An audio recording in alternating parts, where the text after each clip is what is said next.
Hello, I am Elizabeth Barry, and I am reminding you to get out of your own way. I am the author, self-published author of my new book called The Kind Communicator. And The Kind Communicator is really about soft skills being the future of business and the future of life, how we communicate with each other, how we ultimately create a better life for ourselves based on the words that we use, based on the manners that we use, based on our approach to situations, especially the mucky ones, especially the chaos, especially the challenges. It's all about boundaries. It's about setting boundaries. It's about being aware. It's about our approach to situations, our softer words, our uniqueness, our ability to speak our truths and not hold them in and be resentment towards people. There's so much under the realm of communication. I can go on and on about this for days because it's my favorite topic. And I teach and coach in vulnerability and going beyond ego.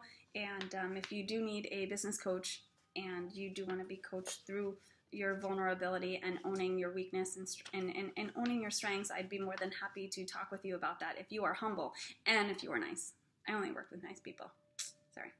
So The Kind Communicator has been featured at workshops throughout the United States, at colleges, universities, at schools, and offices, events and corporations. And at my recent event, I had attendees come in and write anonymously one thing on a sheet of paper that they were being held back communication-wise, that they weren't able to communicate with someone, so that I can help them with some advice and some tips. And this is a part of a series that I put together based on my last event. So this is the last video in this series, and this is a good one. This person is having difficulty with communicating something, and we're gonna help this person out. It is difficult for me to jockey back and forth, I like that word, jockey, between the daily stress experienced when running my business and then having to speak and direct my employees. My tone sucks sometimes. First of all, thank you for being vulnerable and honest, right? I think that a lot of entrepreneurs out there are not as vulnerable or as honest as this person. And first of all, I have to say thank you. And I find gratitude with this. And I was once like you, and we're all like you. We all find it hard to navigate the complexities of life and drama and personalities and relationships. And that navigation is really, really difficult to control. Sometimes there's a lot of waves in the water. Sometimes there's a lot of calamity in the water, and by water I mean in our ways of being one with each other, whether it's email, whether it's face-to-face, whether it's in emails, whether it's in meetings, or just being near people that there's like a little bit of tension with, but jockeying back and forth from running your business to then handling something really stressful and then speaking to your employees. You're like taking the stress and you're like blah. And then they're like, so what you want to do is find a pause between running that mucky part of your business and before you start speaking to your teams, before you start sharing something with your teams, take a pause, take a breath, and understand that you have control of everything in your life. I wanted to bring something up here because I wrote it in my, hold on, let's see. I want to give you a piece of advice from my presentation that I give, my capabilities presentation. So if you're looking for a capabilities presentation on how to do these sorts of things, I can help you with that. But I wrote this quote. It says, responsibilities, real-world pressures, and quite frankly, people can diminish joy and creativity. Elizabeth's work, that's me, evokes spirited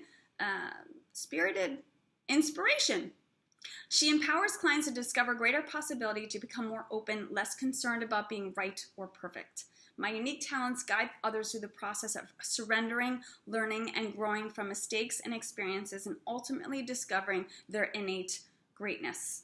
And the opportunity is possibility here. Being in a productive team environment secures all of us as a place of self-development and personal development. And I think that I wanted to bring that quote up specifically because real world pressures and people and navigation of personalities is upon us every single day. And it's how we respond to it instead of react, how we deal with it, how we work through it. I never like to say the word deal with. I usually like to say work through. So take that pause, take a breath. Know that there can be a wall or a door to go to after you're dealing with something stressful and then talking to your employees. You don't have to bring it together. You have control over when you talk to people and how you talk to them. If you are having a moment, you can kind of sit on your chair with your hands kind of like this in like a yoga pose and just relax your wrist on your knees and just sit for 60 seconds before you can talk to someone about something. We don't want to carry those energies to people because then we're just throwing something onto them, right? And we wouldn't want that done to us. So it's really in how you handle your transition, right? It's actually a transition from stress to running your business to talking to your employees. The other thing is don't hold the world on your shoulders because you don't have to, right? Don't become the victim. Don't become like, oh, this is so hard. This is so stressful. Yeah, it's hard. It's stressful. You're an entrepreneur. You chose to do this. So own that.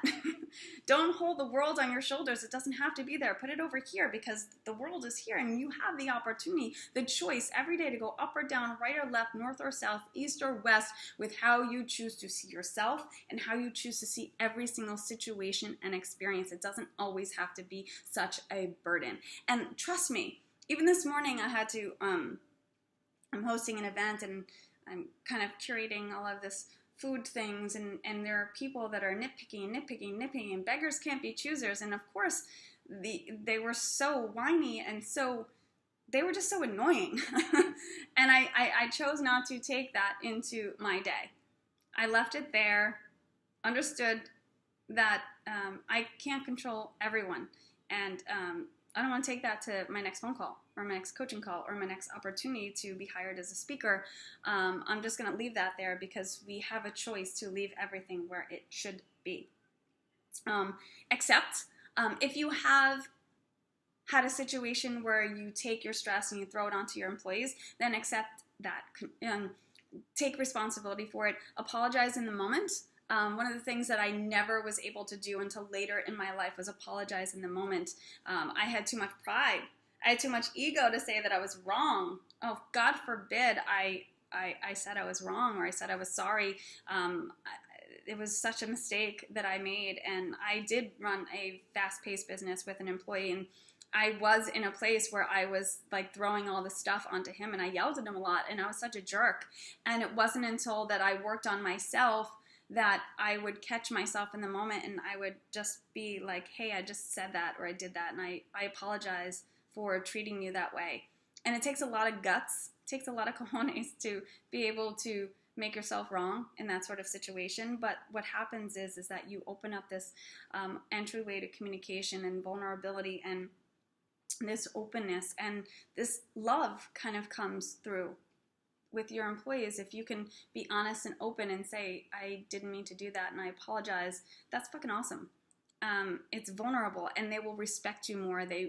You carry integrity, you carry personal responsibility and accountability for your words and your actions and your mannerisms, and they will certainly respect you more and they won't hold it against you if you have done it. So that's kind of the way to transition, and if you have not done that well, then just be able to catch yourself. And if you're trying to catch yourself and you're not catching yourself in the moment, trust me, this stuff takes time. It's not like an overnight thing. You're just like, well, why isn't this working? Because we weren't taught this. Most of the time we're working on ourselves in our later 30s, 40s, and 50s, and it doesn't come easily because we've lived half of our lives. So be gentle with you, be gentle with your employees, and just know that you don't have to carry this burden of all the stress all the time. You can compartmentalize and work through it and keep going. If you need some help doing that or further tips and and advice, mentorship, coaching, consulting on your business, on your relationships, and ultimately your communication, visit my website, Elizabeth Barry Consulting. I can come in to coach your teams. I do keynotes, I do workshops, lunch and learns, and seminars on this topic. I bring my books, I do readings, and I'd love to be able to work with you if you are experiencing any one of these problems. This is the last video in this series. I'm so honored to have shared time with you over the last, I think it's like 7 or 8 videos. And if you want to host a workshop, visit my website, elizabethbarryconsulting.com, and ultimately get out of your own way. See you soon.